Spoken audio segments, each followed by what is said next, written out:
What's up guys, we're Deep Roots Disc Golf, and today we got the final four. Let's figure out what's the best overstable mid-range. Here we go.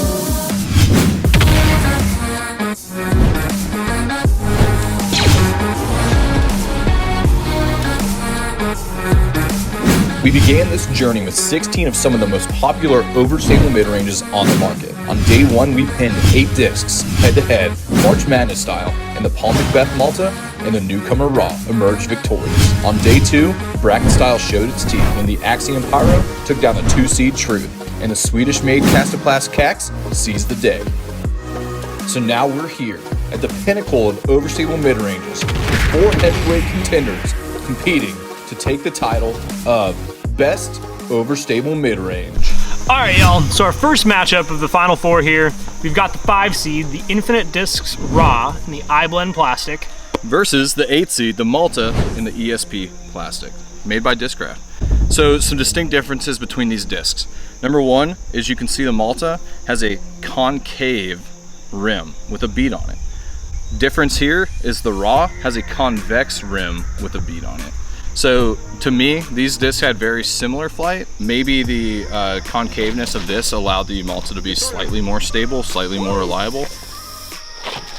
There we go. Looks nice, don't hit the tree. The only other thing that I would say difference-wise is pop top. Yeah, this is pretty pop top. Pop top versus the Malta, which I believe because of that pop top makes the Raw feel slightly deper in terms of the disc. It does in the hand for sure. In terms of flight characteristics, I feel like over the course of the couple days that we've been throwing these things, the Malta was more stable for me. The Raw was able to get more of a flip in some cases on some real torques. Could turn and burn, not much, but I mean, these are both great discs. Again, we're in the final four, so to a certain extent, we're splitting hairs here. Just like some bracketology right here is I do think that the Raw had the easier bracket on the way up. This had to go against the Rock 3, which I also felt like was a top contender. Give us some intangibles here, Nathan, like price point. Yeah, okay. I mean, the things that you do have to think about, number one, price point. So the Infinite Raw comes in at a $12.99 price point. These are Infinite disc prices, by the way. Not bad. And the Malta comes in at $19.99. So, you know, that's a $7 difference. That's something to consider. Yeah. The other thing to consider is availability. So the Infinite Raw is made by Infinite Disc in partnership with Innova. The Malta is a Paul Macbeth disc made by Discraft. My experience with Maltas historically has been they're hard to find discs. More recently, there's been some runs of them. I don't have a ton of experience with the Raw. I will say that if Innova is making Innova discs and Infinite has to wait for Innova to make their disc, I see some challenges with prioritization there. So they're gonna have to choose not to make a Firebird to make a Raw, maybe. Maybe, yeah. And that in turn could also make that difficult to get. All right, so when we think about what to push forward, again, we got 2 good discs here that we really enjoyed. I felt like the Malta, for really all 3 of us, in terms of distance and glide, pushed further, had a more reliable fade, and was just a slightly more enjoyable disc to throw. Some of that could have been plastic for me, but for me it was the Malta. Thought it was a great disc, so I'm moving the Malta on. I'm gonna withdraw my vote because I bagged this in an attempt not to be biased. I'm gonna let Dylan make the final vote. As you've seen when I've been throwing these, as I was trying to torque them, as I was trying to throw forehands, as I was throwing backhands for the most part, the Raw was just not doing it for me. You know, it had some easier matchups in the beginning, and I would have put the Raw through, but you know, going up against the Malta, it's going off everything we've said, going off the way I threw it, I'm moving the Malta on. Malta moves on. Malta moves on. To be clear, I would have chosen the Raw. Just kidding, Malta. All right, the winners of the day 2 bracket are the Kax Z in the K1 plastic made by Kastaplast. Going up against the 7 seed, the Axiom Pyro and the Prism Proton Plastic here. This is my personal one. Yeah, so tough matchup here. In terms of rim characteristics, like Nathan was talking about, the Pyro has more of that concave rim. I would say the Kax has more of like the general like mid-range chamfer. Throwback to perfect putter. Technical Yeah. terms. Yeah, the chamfer there. The other thing about the Kax is I feel like it is the shallowest of these discs that we were throwing in this Final Four. Yeah, I agree. So, I will say the Pyro to me feels the flattest. It's very flat. Also, kind of in line with that, I felt like this was the most overstable disc that we threw today. Yeah, let's like put it on a scale right quick. So if you had to put these discs in terms of stability on a scale from 1 being like a Roadrunner or Super Understable disc versus an overstable disc like a Tilt being a 10, where would you put this disc? I would put the Pyro probably in the 6 to 7 range. Like if we're comparing it to all discs, probably closer to a 7. Pretty overstable. I would put the Deflector at 8. I would go Pyro at a 7. The Kax Z, on the other hand, I would put at like a 6 and probably a low 6 at that. Yeah, I'd agree with the 6, even trending towards neutral, but yeah, 6-ish. Like if I compare this to other discs that we threw, the Wasp I think is just slightly less stable than this, with less resilience to come back. All right, so again, this is something that I recently added to my bag because I was looking for a very overstable mid to slot in above some of my Prodigy mids and my Mantas and Gateways, some of the ones that are much more neutral to understable, which is what I enjoy throwing.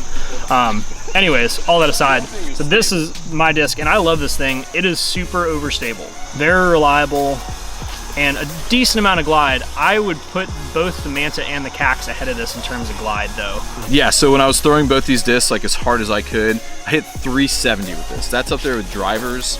I hit 278 with that. That's about 100 feet of difference right there. That shows to me how stable. Yeah, wasn't your best throw ever. It wasn't. But still, yeah. I mean, that's 100 feet.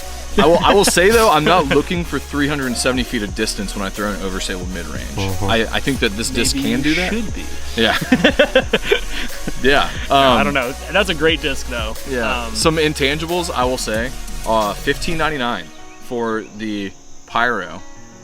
$19.99 and really difficult to find here in the United States. Yeah. The Kax Z made by Kastaplast. So other intangible. This is just personal preference. I think that these things in this run of plastic with the 2 colors on the gyro, pretty sick looking. They look good. They're pretty cool. But the K1 plastic, pretty unbeatable. The K1 plastic is like okay. As we've said, butter. All right, I'm gonna vote personally.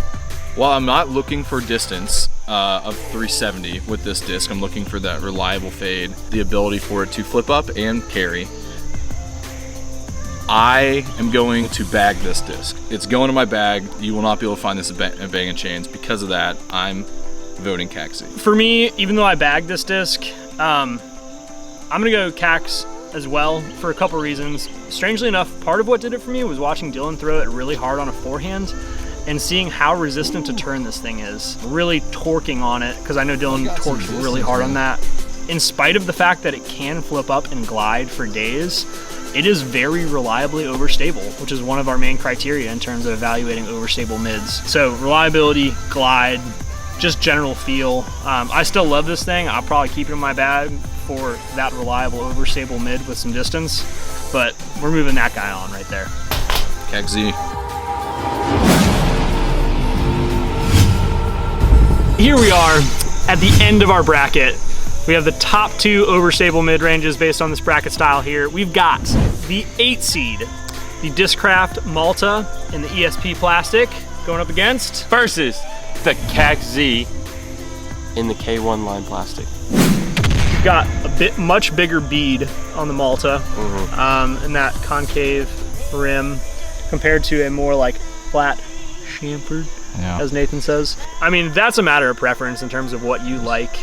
Honestly, to me though, the Kax Z looks a little bit more like a driver, like a fairway, than the Malta. The Malta, I mean, that's true mid-range shape, but the Kax Z is kind of that hybrid, almost. It does say mid-range driver. It does say mid-range driver, you're right.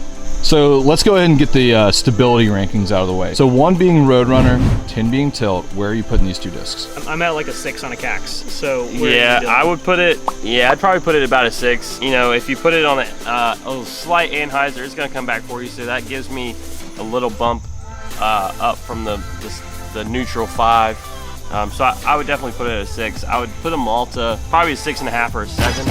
I think it's a tad more overstable than this Kax Z here. For reference, where are you putting a truth? I'd put it at a 6.5. Okay, comparable. Yeah. Eric, where are you going Malta? Malta, this is splitting hairs a little bit. I'm gonna go 6.75 because I put the Pyro at a 7, and this is slightly less stable than the Pyro to me. Yeah, so similar in terms of stability. Let's talk about glide. Which disc do you feel like had more glide? Definitely the Kax Z had more glide. I mean, if you just look at the numbers don't always paint the true picture, but for these, they definitely do. The Kax just keeps going and keeps going. So I think it was the furthest throw for all three of us. Yeah. When we were doing a distance test on hole B there. Malta, I mean, great glide still. I know Nathan is still cranked on it. It didn't go quite as far for me, but maybe not my best throw. All right, so price point on these.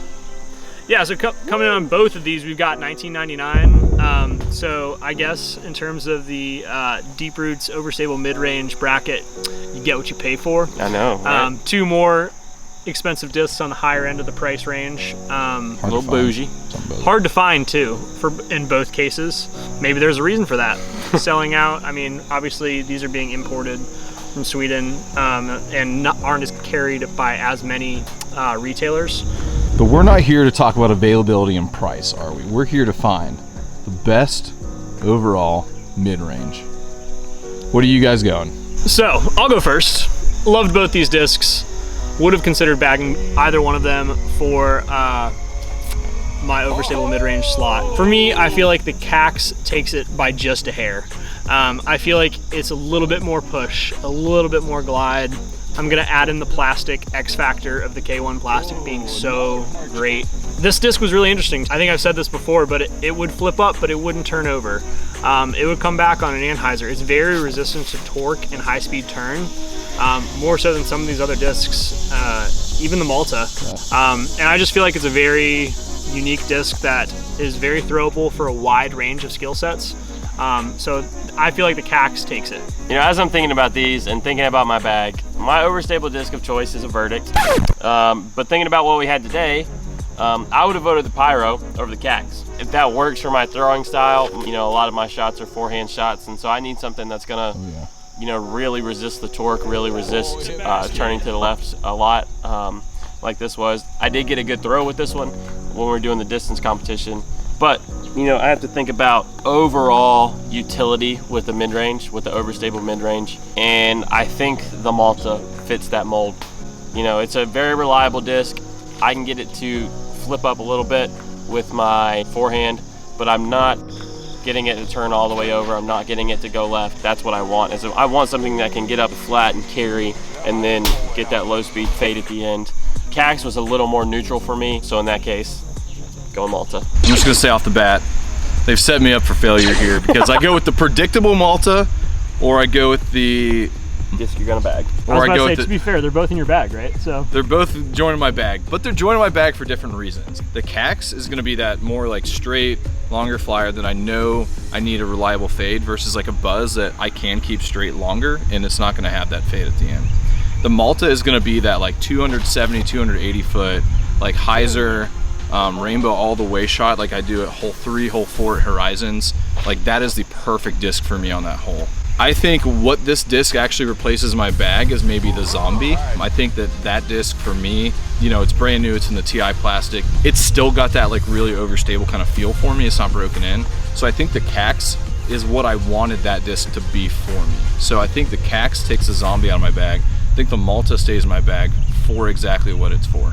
With that in mind, call it what it is. You can call me predictable. You can call me a discraft lover. It is what it is. I gotta go with what I feel is the best Overstable Midrange of the bunch, the Malta.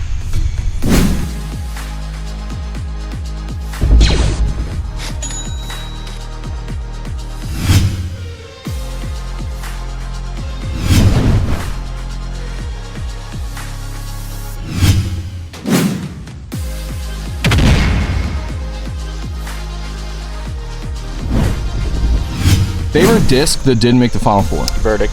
Verdict. Favorite disc that didn't make the Final Four? Rock 3. Rock 3. Agree there. Rock 3, fantastic disc. Had the hardest matchup. It went against the winner.